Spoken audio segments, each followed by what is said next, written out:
On the sale of government's equity stake in Safaricom to Vodacom at 204 billion Kenya shillings, it was a rip-off. Each share was grossly undervalued at 34 Kenya shillings.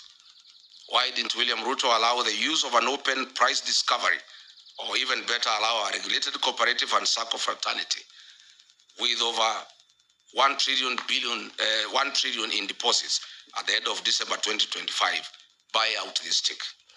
Aren't the cooperative society members hardworking, deserving Kenyans? What happened to Buy Kenya, Build Kenya? Or is it Buy Kenya, Build Ruto? Other national assets, such as the new KCC, Kenya Ports Authority, and Kenya Airways have been strategically targeted for sale. What is the rationale of selling our heritage? Had hard-working Kenyans remit over 100 billion Kenya shillings monthly to the National Social Security Fund, NSSF. These funds now have been targeted for budgeted corruption and ring-fenced to fund infrastructural development projects, such as the Mau Summit Road, Twin Towers Commercial Building, and the Bombers of Kenya International Conference Center. Is this really prudent?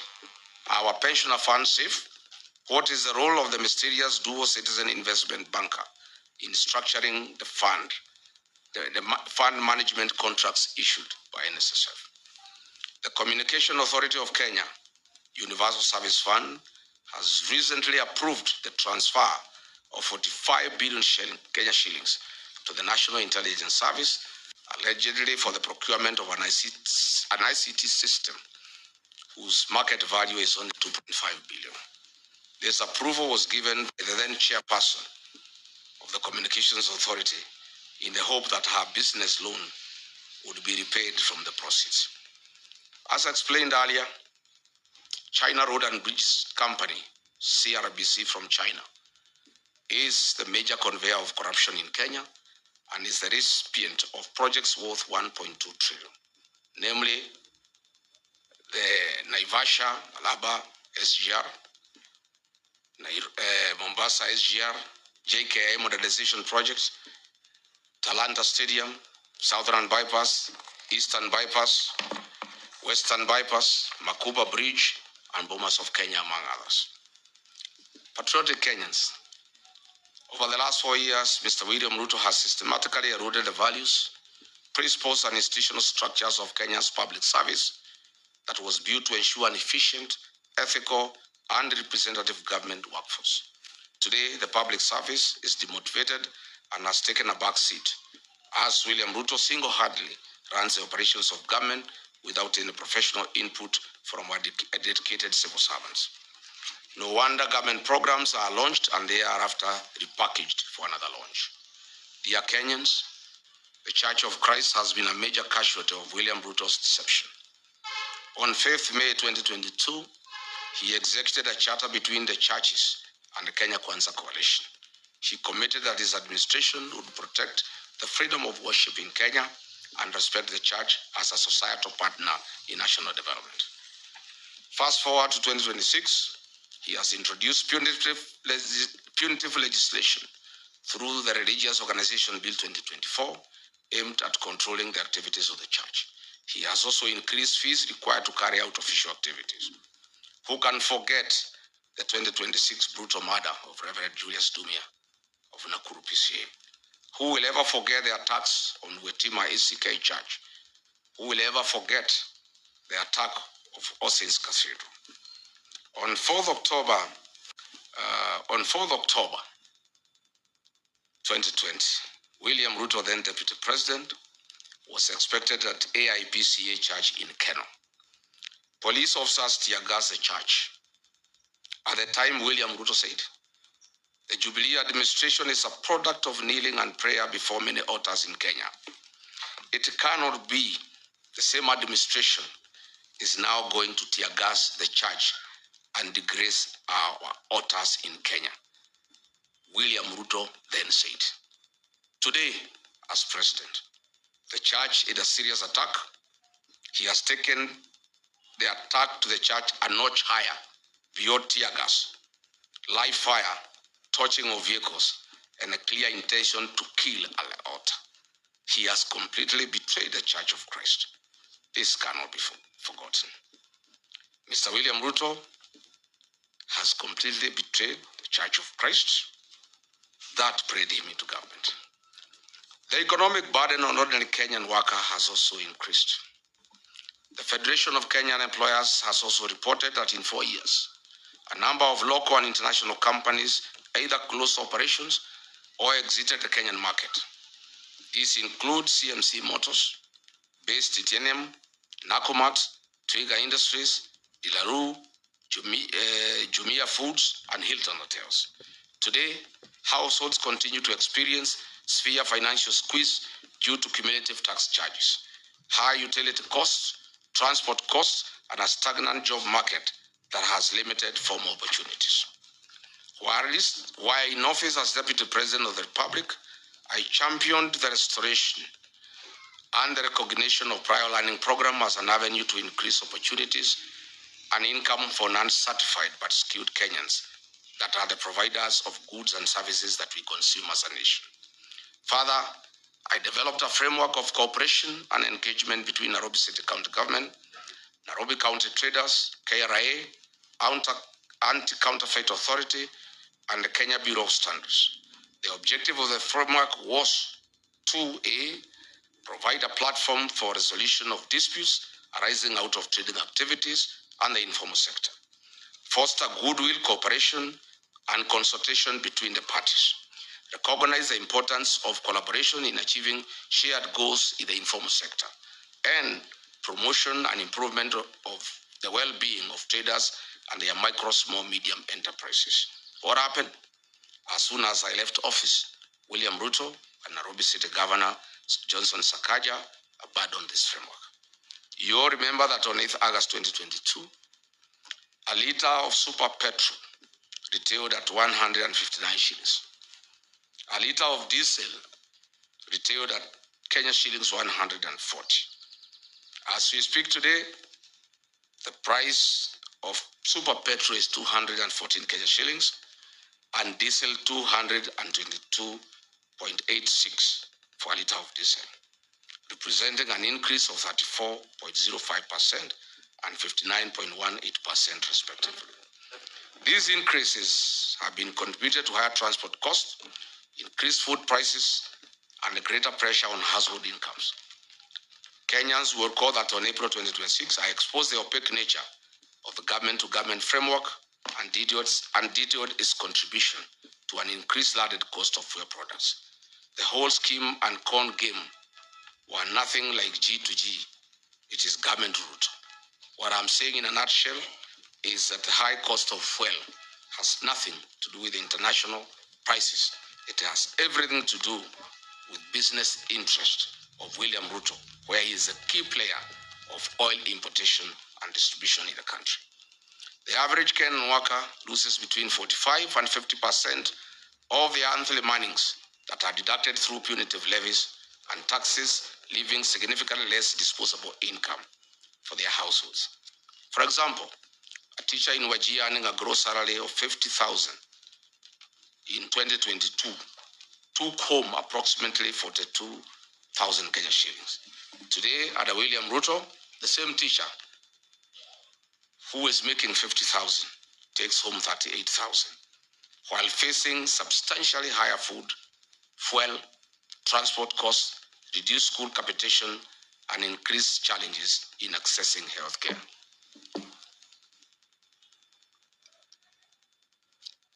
Coupled with the rising cost of petroleum products, the Kenya Kwanza covenant to put money into people's pocket is nothing but a pipe dream.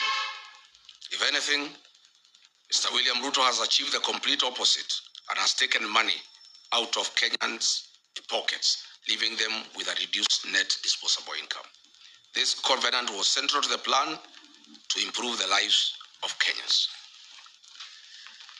As the party leader of DCP, I once again called on this government to cushion the payslip by suspending the affordable housing levy and reducing the payee tax burdens.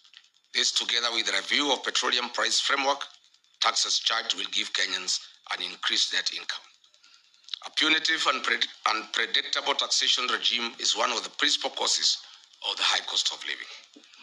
William Ruto should lead from the front and actualize his promise made in the wake of the 2024 Gen Z protest to reduce government recurrent expenditure.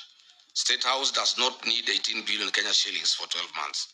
These funds could be used to subsidize rising fuel and food costs for the benefit of Kenyans.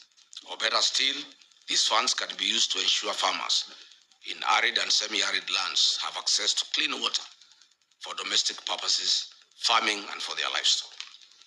Patriotic Kenyans, Mr. William Ruto promised to build a disciplined, transparent, and accountable government founded on prudent public finance management, constitutionalism, and the rule of law.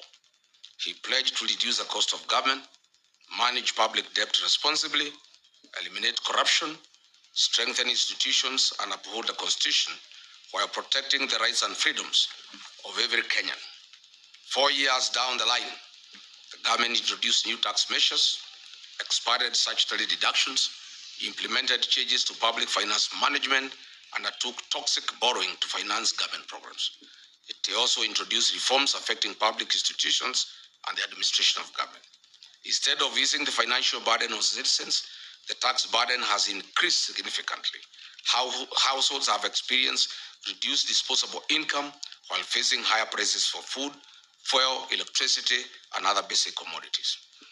On the debt management, why is this regime in open violation of Article 211 of the Constitution of Kenya 2010 and Section 15(2)(c) of the Public Finance Management Act 2012 that strictly prohibits the financing of recurrent expenditure using debt?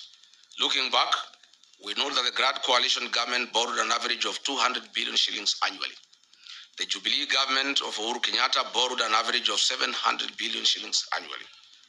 This regime of William Ruto borrows an average of 1.4 trillion annually with no corresponding development. Since August 2022, Kenya's debt growth has entered a dangerous pattern of continuous triple-digit or near triple-digit expansions.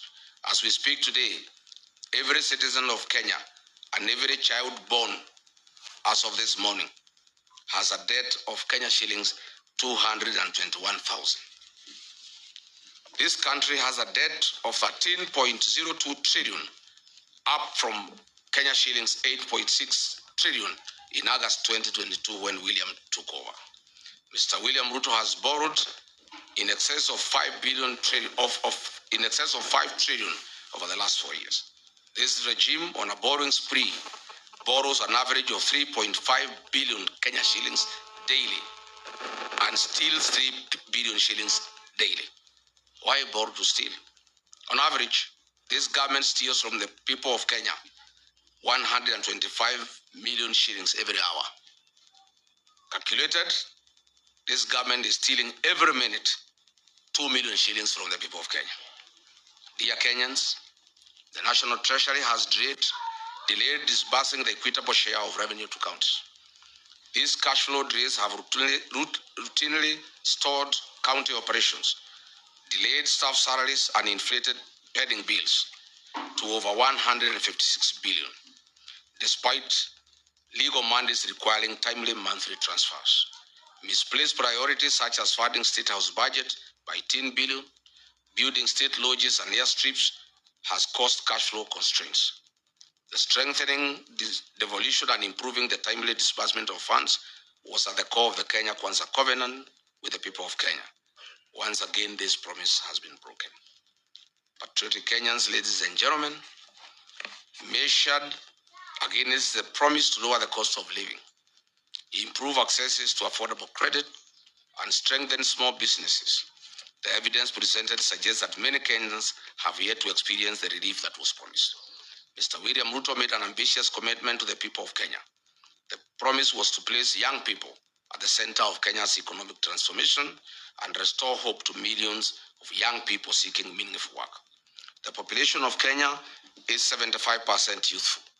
The African Union has long urged African countries to harness this demographic dividend by investing in young people. It is therefore fitting that we assess one of the administration's flagship commitments, expanding credit opportunities to Kenyans' youth. The Kenya Kwanza administration promised to establish a 50 billion hustler fund to provide affordable credit to mama mboga, border operators, mkokoteni operators, and other small-scale entrepreneurs. This commitment was to ease financial constraints, promote enterprise, and improve the livelihoods of ordinary Kenyans. Mr. William Ruto established the Hustler Fund, whose head and tail cannot be traced. As it were, the financing programs intended to support micro, small, and medium enterprises. The Hustler Fund is said to have disbursed 87 billion Kenya shillings to 28 million people. What a paradox. What a lie. I am wed to hear of anyone Kenyan saying that they have expanded their business courtesy of the Hustler Fund. Limiting the disbursement of funds to registered cooperatives would have probably made a greater economic impact and would have reduced the mobile loan default rate that is very high. I have raised fundamental questions on the effectiveness of the Hustler Fund in meeting its stated objectives. The truth of the matter is the high rate of loan defaults and low loan disbursements, in many instances 500 shillings, are insufficient to establish or grow a sustainable business venture anywhere in the country. This is simply a lost cause and was a fraud. 4 years ago, Kenyan women were promised dignity, economic empowerment, and their welfare. 4 years later, the women continue to experience economic hardships occasioned by a high cost of living, increased medical and educational costs, and an unsustainable credit framework under the Hustler Fund and Women Enterprise Fund. The discontinuation of projects such as Linda Mama and Edu Afia have increased the cost of accessing healthcare and education services to women and their families. Mr. William Ruto has ignored Justice John Mativo's 2017 ruling and the former Chief Justice Maraga 2020 advisory to entitle a legislative framework and implement the two-thirds Jeta rule despite having a parliamentary majority. Patriotic Kenyans, the Kenya Kwanza commitment was to turn the housing challenge into an economic opportunity. They promised to build 250,000 houses every year. This was the promise. However, 4 years later, Mr. Ruto has fashioned and turned this into a conduit to steal public land and be the sole supplier of construction inputs, cement, steel, tiles, nails, and MDF panels that manufactures factories he has bought and acquired. The Affordable Housing Fund has collected over $1 billion since its inception. The State Department of Housing and Urban Development has conveniently ensured a low absorption rate of roughly 25% due to the staggered nature of construction phases and investments of proceeds in treasury bills, bonds through CDN Bank.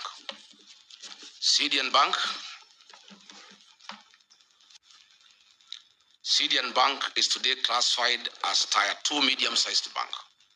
It has graduated from Tier 3 status after achieving a market share of over 1% driven by deposits mobilized from government of Kenya state corporations, Social Health Authority, Nairobi City County Government, and the Affordable Housing Fund levies. CDN Bank is worth 95 billion in asset value, Kenya shillings 74 billion in customer deposit, and a reported 1.7 billion net profit in the year ending 2025. Compare this sudden change in fortunes with the 2022 financial year results. This bank had 42 billion Kenya shillings in assets, 30 billion in customer deposit, and a reported loss in the financial year ending 2022. Since William Ruto bought it, you can see the transformation.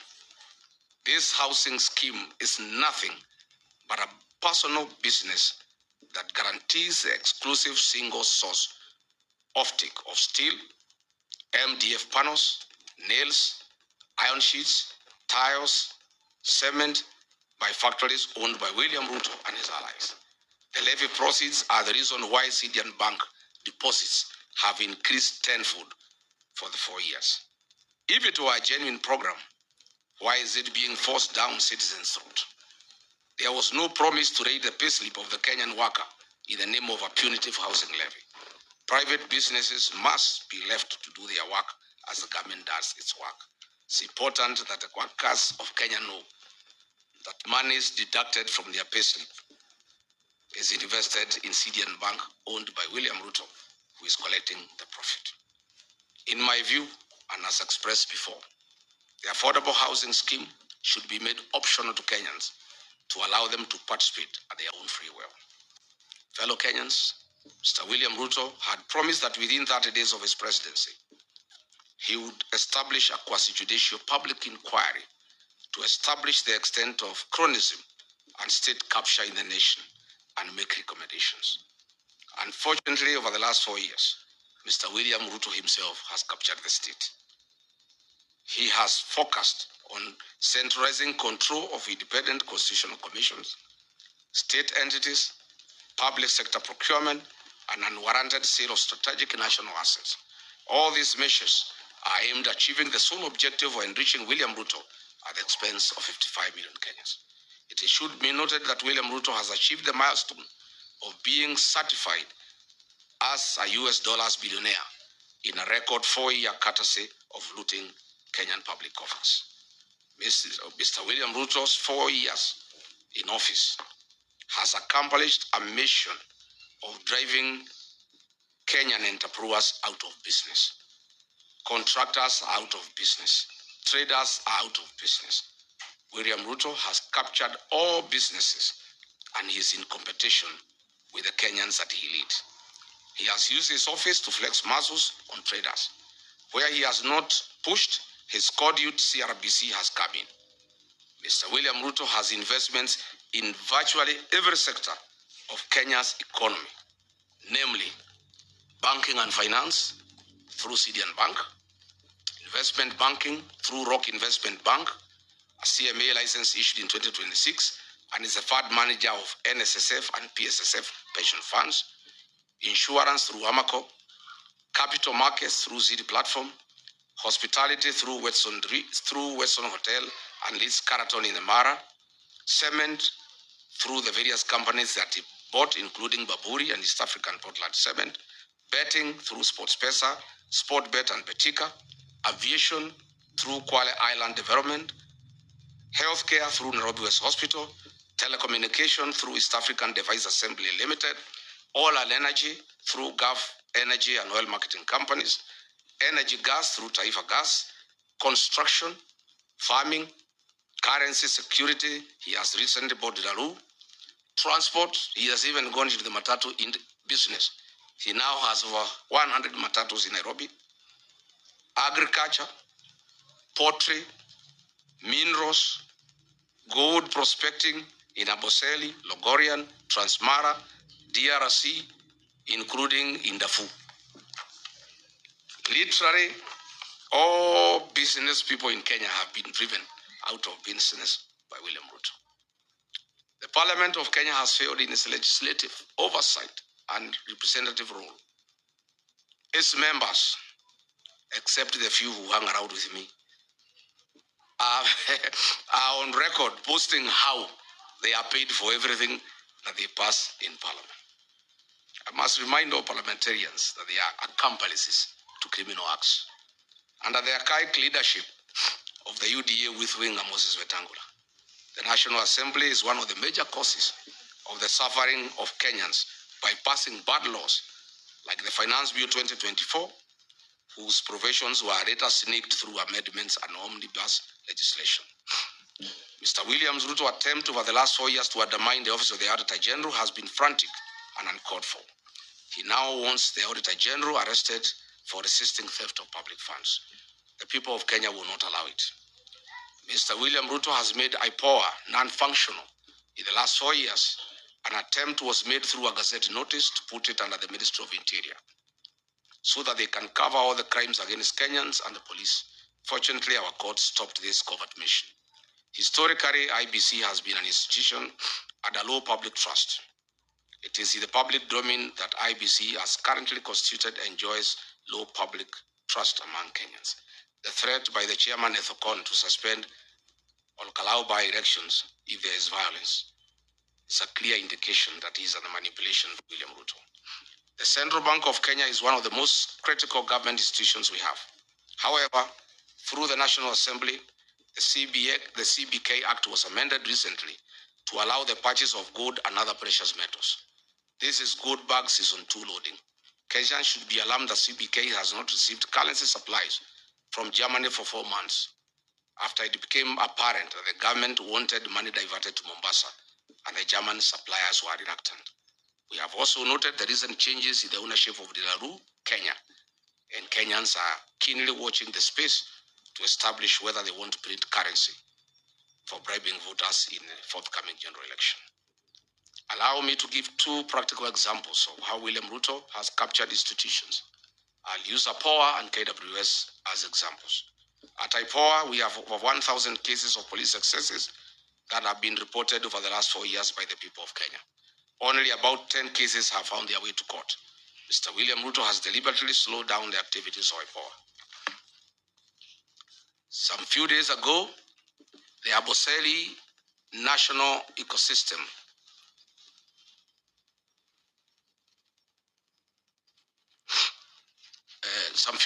the Aboseli National Park ecosystem, 15 elephants died and some lions died later. We were cheated that they were died through suspected cyanide poisoning from pesticides. Tell the Kenyans the truth, Mr. William Ruto. Doing cyanide lynching to extract good prospects.